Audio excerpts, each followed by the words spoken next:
सूरत से शक्ति कपूर दिखने वाले, हाँ अब तू बोलेगा, अब तू असदुद्दीन अवैसी साहब के खिलाफ बोलेगा। वक्फ बोर्ड के जमीनों पे जीने वाले शक्ति कपूर, अरे बट्टे बाज चोर, हमारी औकाफी जायदादों पे अपने घर को, अपनी औलाद की परवरिश करने वाले हमको बोलेगा।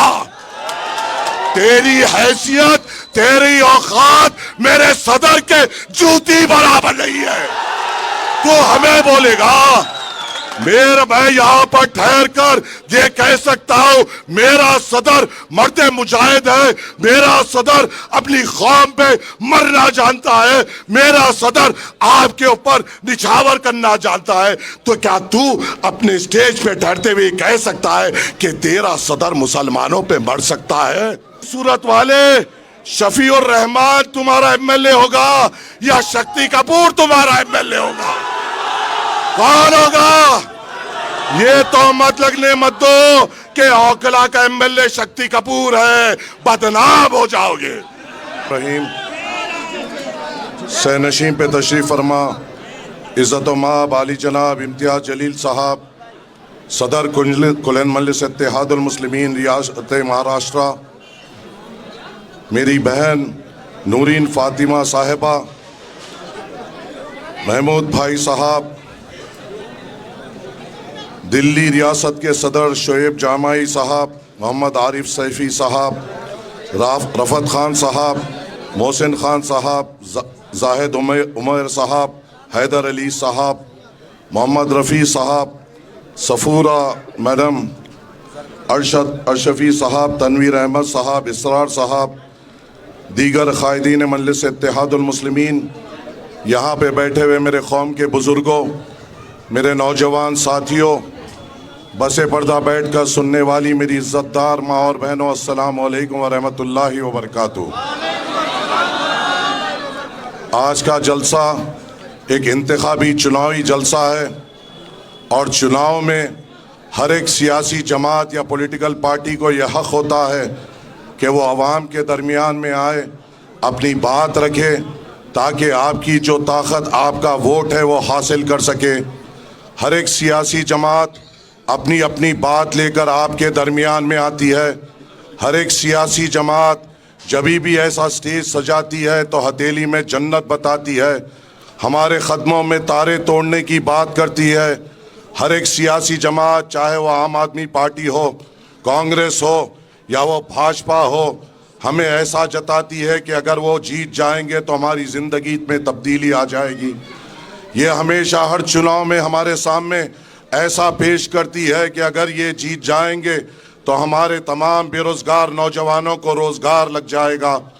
हर चुनाव जब आता है हमारे महल्ले जात में रौनक बढ़ जाती है और ये हमारे दर पर आकर भीख मांगते हैं कि तुम हमें वोट दे दो, हम तुम्हें रोज़गार देंगे, तुम हमें वोट दे दो, हम तुम्हारे महल्ले जात को अच्छा कर देंगे, तुम हमें वोट दे दो, हम तुम्हारे महल्लों में अच्छे अस्पताल खुलाएंगे, तुम हमें वोट दे दो, हम तुम्हें हमारे बच्चों के लिए अच्छे स्कूल देंगे। मगर जब इंतखाबात ख़त्म होते हैं और ख़ास तर मुसलमान इलाक़ों में फिर नज़र नहीं आते, हमारे महल्ले जात वैसे की वैसे 5 साल में वैसे ही पड़े हुए रहते हैं। हमारे बेरोज़गार नौजवान 5 साल तक फिर चुनाव आए तक बेरोज़गार रहते हैं। हमारे बुज़ुर्गों के लिए हमारे महल्ले जात में कोई अच्छे से अच्छे अस्पताल नहीं दिए जाते। हमारे बच्चों की अच्छी तालीम के लिए हमें अच्छे स्कूली इदारे नहीं दिए जाते।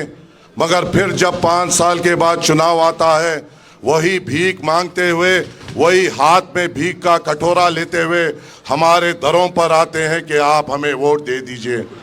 ये लोग कौन है? सालों से मैं यहाँ पर एक बात कहता हूँ, मेरे बुजुर्गों, मैं आपसे शुरू करता हूँ, आपके सामने बात रखते हुए आगे बढ़ता हूँ और फिर मैं बताता हूँ मजलिस हमारे लिए ज़रूरी क्यों है। मैं यहाँ पे बहसत एक नौजवान ठहरे हुआ हूँ। ऐ मेरे बुजुर्गों, ऐ मेरे इज़्ज़तदार बुजुर्गों, कब मुझे ये तो बता दो, क्या हमने कभी फ़िरका परस्ती का साथ दिया? चाहे वो आपका आज जो मेरे बुजुर्ग है, चाहे वो आपका बचपना हो या आपकी जवानी हो, जब आपके भी बुजुर्ग मौजूद थे, हमेशा हमने सेकुलर जमातों को ताकत दी।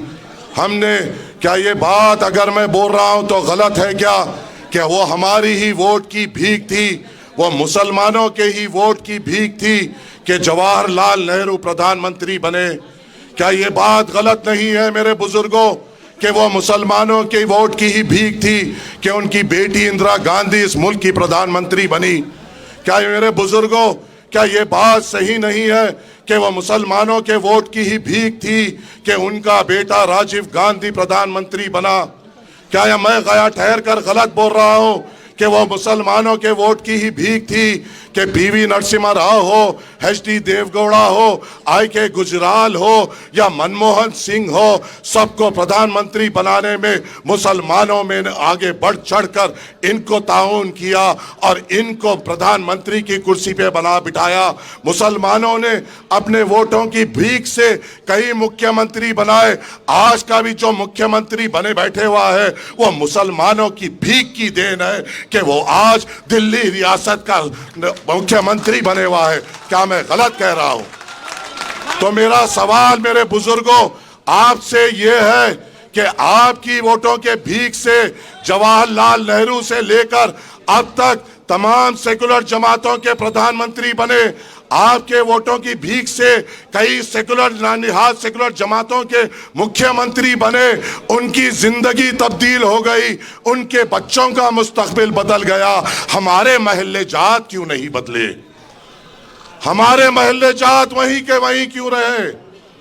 हमारे वोटों से इनकी पार्टी मुस्तकबिल के आगे बढ़ते गई और हमें हमेशा फरका परस्ती का सामना करना पड़ा, फिसाद का सामना हमको करना पड़ा। यतीम किसी के बच्चे हुए तो हमारे हुए, बेवा किसी की बहन हुई तो हमारी हुई, घर किसका उजड़ा तो हमारा उजड़ा, बेरोजगारी किसका मुकद्दर बनी? हमारा बनी। महल्ले जात जिसके महल्लों में धूल उड़ती है वो हमारी उड़ती है। सबसे ज्यादा जेल में कौन है? हम है।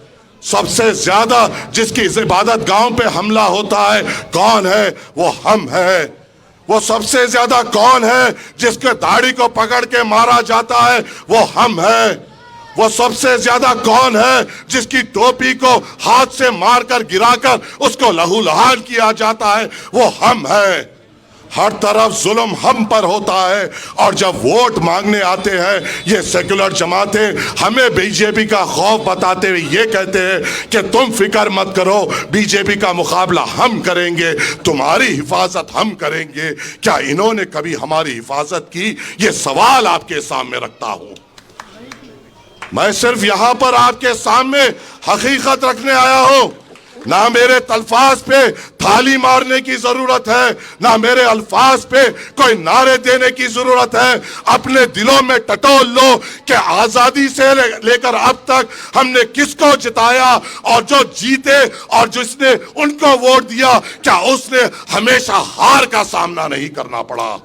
हारे तो हम हैं।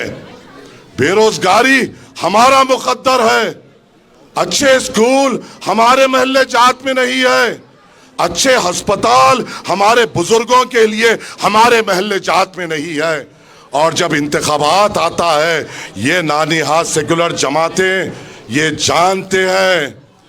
कान खोलकर सुन लो है मेरे गयूर मुसलमानों, तुम्हारी हैसियत इन नानिहाद सेकुलर जमातों के सामने क्या है?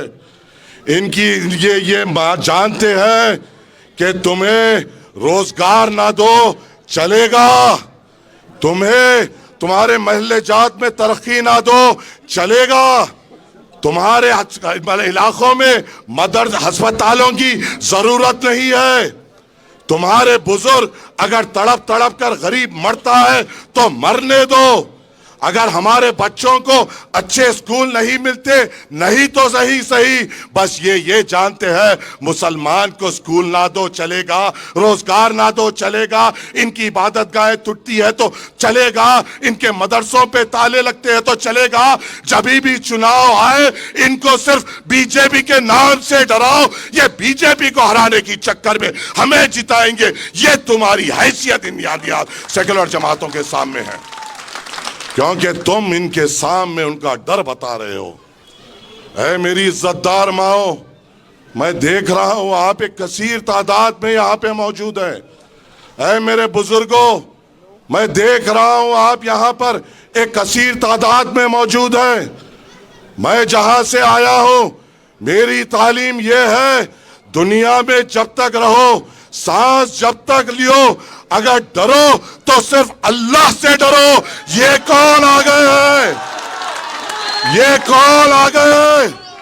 ये कौन आ गए हैं जो मुसलमानों को आरएसएस, विश्व हिंदू परिषद और बीजेपी से डरा रहे हैं? क्या तुम इनसे डरोगे? क्या तुम इनसे डरोगे? क्या तुम इससे डरोगे? क्या हम छाता अपना चौड़ा कर इनसे मुकाबला करेंगे?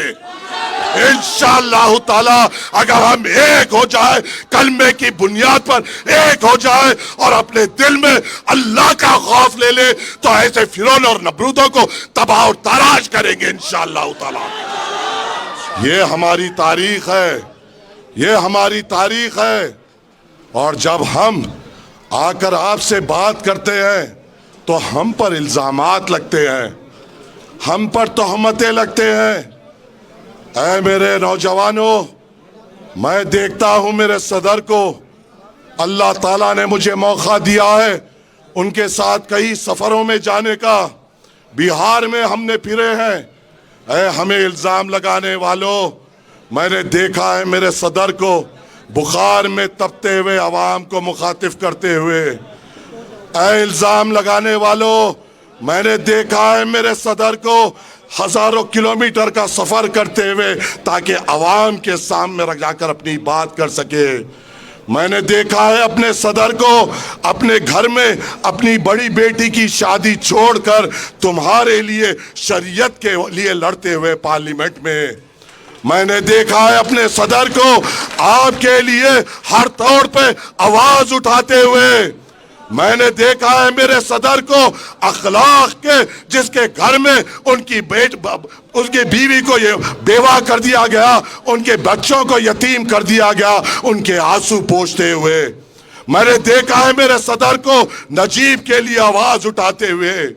मैंने देखा है मेरे सदर को जो हाफिज जुनैद, जो एक हाफिज कुरान था, यूपी से दिल्ली रमजान की ईद की खरीदारी करने आया था, जब वापस जा रहा था उसके छाते को खंजरों से मार मार कर छन्नी कर दिया गया, उसके माँ के कोख को उजाड़ दी गई, उसके बाप के कांधे पे दुनिया का सबसे बड़ा बोझ डाल दिया गया। मैंने देखा है मेरे सदर को उसकी आवाज बुलंद करते हुए।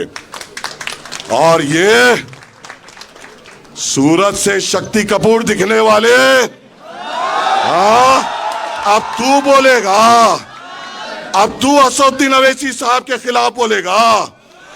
वक्फ बोर्ड के जमीनों पे जीने वाले शक्ति कपूर, अरे बट्टे बाज चोर, हमारी औकाफी जायदादों पे अपने घर को, अपनी औलाद की परवरिश करने वाले हमको बोलेगा। तेरी हैसियत, तेरी औकात मेरे सदर के जूती बराबर नहीं है, तू हमें बोलेगा। मैं यहां पर ठहर कर ये कह सकता हूं, मेरा सदर मर्द मुजाहिद है, मेरा सदर अपनी कौम पे मरना जानता है, मेरा सदर आपके ऊपर निछावर करना जानता है। तो क्या तू अपने स्टेज पे ठहरते हुए कह सकता है कि तेरा सदर मुसलमानों पे मर सकता है? कहेगा? कहेगा? है तेरे में हिम्मत बोलने की? तेरे सदर ने ये कहा था कि राम मंदिर बना, मेरे दिल को सुकून हुआ, ये तेरा सदर है। मेरे सदर ने कहा था या बाबरी मस्जिद जहां थी वही रहेगी सूबे क़यामत तक। तेरे सदर ने ये भी कहा था कि मैं यहां से हिंदुओं को पैसे दूंगा राम मंदिर जाने के लिए। तेरे सदर ने हमारी तबलीगी जमात पर इल्जाम लगाया था। तेरे सदर ने कोविड के दौरान जब वहां पर नंबरात लिखे जा रहे थे तो ये लिख रहा था कि मरकज की वजह से इतने कोविड पेशेंट और आम आदमी में इतने कोविड पेशेंट। अरे तू उस अरविंद केजरीवाल का जरखेज गुलाम है जो हमारे दिल में अपने आप के लिए नफरत रखता है, और तू हमसे बात करेगा। बात तो ऐसा कर रहा था, ऐसा अपने आप को समझ रहा है कि ओखला का हीरो है। आईने में जाके गौर से देख, तेरी सूरत शक्ति कपूर जैसी है। अब शक्ति कपूर, अब मुझे ये फैसला बताओ, ऐ ओखला के लोगों, या नूरानी सूरत वाले शफीउर रहमान तुम्हारा एमएलए होगा या शक्ति कपूर तुम्हारा एमएलए होगा? कौन होगा? ये तो मत लगने मत दो कि ओखला का एमएलए शक्ति कपूर है, बदनाम हो जाओगे। ये बदनामी अपने सर पे मत लो। शक्ति कपूर गैंग मास्टर गोगो है जिसने हमारे औकाफी जायदादों को लूटा।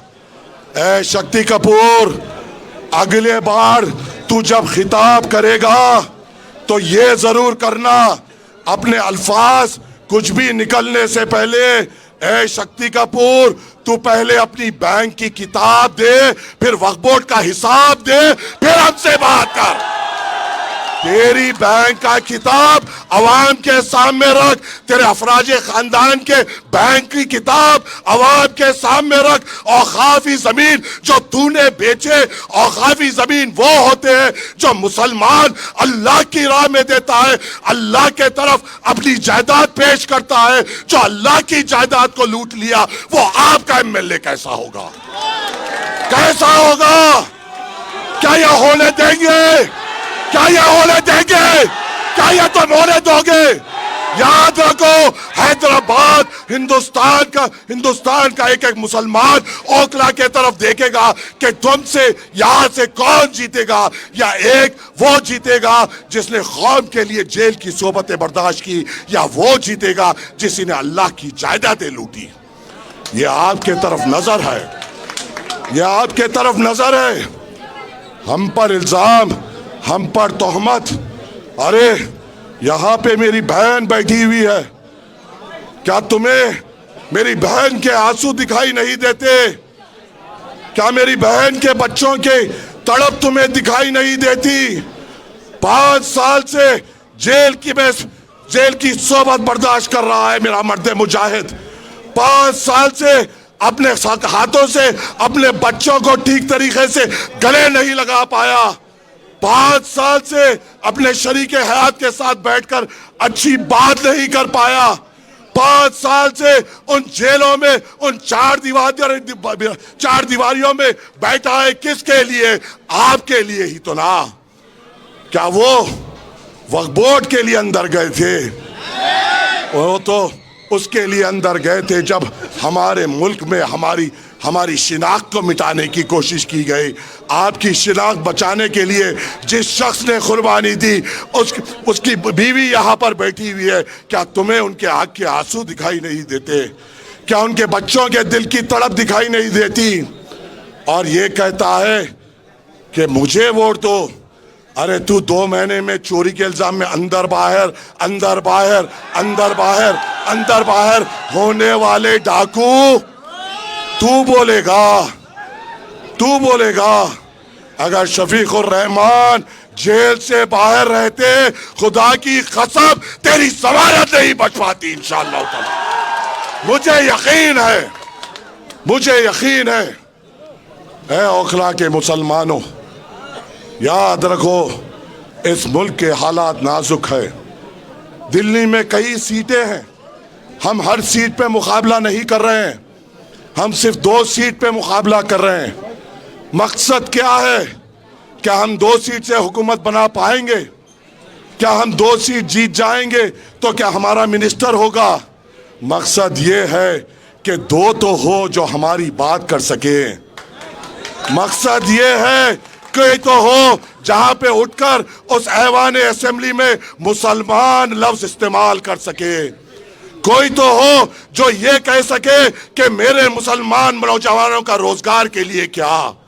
कोई तो हो जो ये कह सके उन वक्त के हुक्मरानों के आंखों में आके डालकर मेरी इबादत गाहों पे आने की जुर्रत ना करना। कोई तो हो जो उस ऐवान असेंबली में ये कहे कि मेरे महल्ले की हिफाजत मेरी जिम्मेदारी है।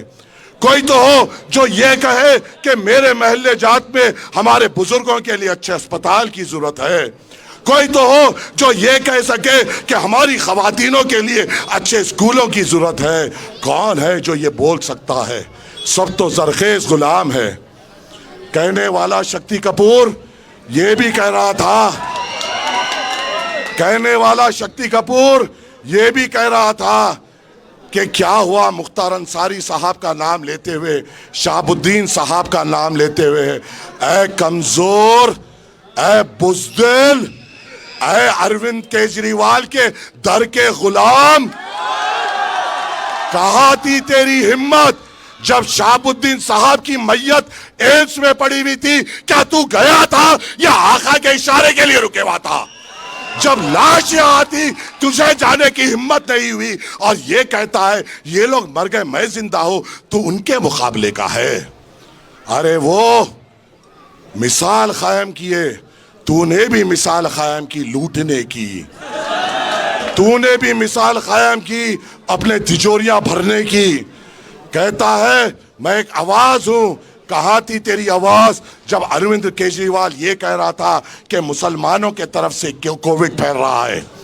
कहाँ थी तेरी आवाज जब मरकज पे तेरा सदर बार बार तोहमत लगा रहा था? मोदी लगाने से पहले, अमित शाह बोलने से पहले, मोहन भागवत बोलने से पहले मुसलमानों पे अगर किसी ने इल्जाम लगाया तो वो ये अरविंद केजरीवाल है, जिसको आज मुसलमान ये समझ रहा है कि इसको जिताएंगे तो बीजेपी हारेगी। ऐ मेरे मुसलमानों, क्या फिरौन को हराने के लिए नमरूद को जिताओगे? क्या फिरौन को हराने के लिए नमरूद को जिताओगे? क्या फिरौन को हराने के लिए नमरूद को जिताओगे? चाहे वो जीते या वो जीते, नुकसान तो हमारा होगा ना, कत्ल तो हमारा होगा ना, दाढ़ी तो हमारी पकड़े जाएगी ना, टोपी तो हमारी उछाले जाएगी, मदरसे तो हमारे बंद किए जाएंगे, मरकज में तो चाहे वो रो या ये रो दोनों भी इल्जाम लगाएंगे। जब ये इल्जाम लगाएंगे तो उस ऐवान असेंबली में दो तो शेर हो जो इनके गिरेबानों को पकड़कर ये कहे मेरे मुसलमान नहीं, मेरे मुसलमान के तरफ कोई आंख नहीं, मेरे महल्ले जात के तरफ कोई उंगली नहीं, मेरे महल्ले जात के तरफ कोई कदम नहीं। अगर उंगली उठेगी उंगली तोड़ दी जाएगी, टांग उठेगी टांग तोड़ दी जाएगी, आंख उठेगी तो नजर भी ना अंधी कर दी जाएगी। ये बोलने वालों की तो जरूरत है ना, है ना? तो फैसला क्या करोगे? फैसला क्या करोगे? फैसला क्या करोगे? क्या फिर भाई देखो ये भी हम देखेंगे कि तुम किससे डरते हो। अगर यहां से शक्ति कपूर जीतता है तो हमारा दिल कमजोर है, अगर हमारा दिल मजबूत है और हम सिर्फ अल्लाह पे तवक्कल है तो इंशाअल्लाह ताला मुसलमान निकलेगा, पतंग के निशान पे वोट डालेगा और इंशाअल्लाह 5 तारीख के दिन ओखला के आसमानों में सिर्फ पतंग पतंग पतंग इंशाअल्लाह ताला, इंशाअल्लाह ताला।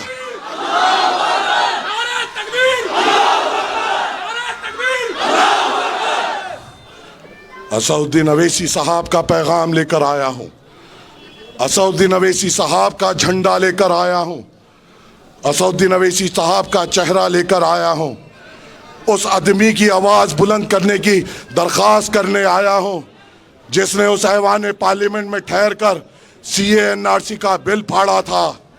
बताओ है मेरे गयूर मुसलमानों, दादरी पर कौन बोले?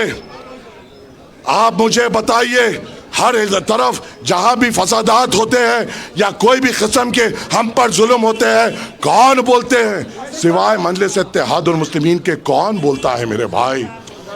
और जब हम यहाँ पर आते हैं तो ये कहते हैं अरे इनको मत देखो न तो बीजेपी जीत जाएगी। अगर बीजेपी का डराने का दम है तो तू दम रख। और मजलिस इत्तेहादुल मुस्लिमीन आपकी अपनी जमात है, आपकी अपनी ताकत है, और इसको ताकतवर करना, मजलिस इत्तेहादुल मुस्लिमीन को मजबूत करना आपकी जिम्मेदारी है। उम्मीद ये करता हूँ कि आप मजलिस इत्तेहादुल मुस्लिमीन को कामयाब करेंगे। कल 3 बजे इम्तियाज़ जलील साहब का हुक्म हुआ कि सदर साहब ने कहा कि आप यहाँ पर रहना, आया हूँ आपके दरमियान में बात करने के लिए, और इस उम्मीद से जा रहा हूँ कि आप मजलिस इत्तेहादुल मुस्लिमीन को मजबूत करेंगे, आप बैरिस्टर असदुद्दीन अवैसी साहब के हाथ मजबूत करेंगे, आप यहाँ पे शफीकुर रहमान साहब को अपना विधायक बनाएंगे ना। तो ऐद करो और नारा दो, नारे तकबीर, नारे तकबीर, नारे तकबीर। मजलिस इत्तेहादुल मुस्लिमीन, मजलिस इत्तेहादुल मुस्लिमीन, मजलिस इत्तेहादुल मुस्लिमीन। शफीकुर रहमान, शफीकुर रहमान, शफीकुर रहमान। इंशाअल्लाह 5 तारीख के दिन आसमानों में पतंग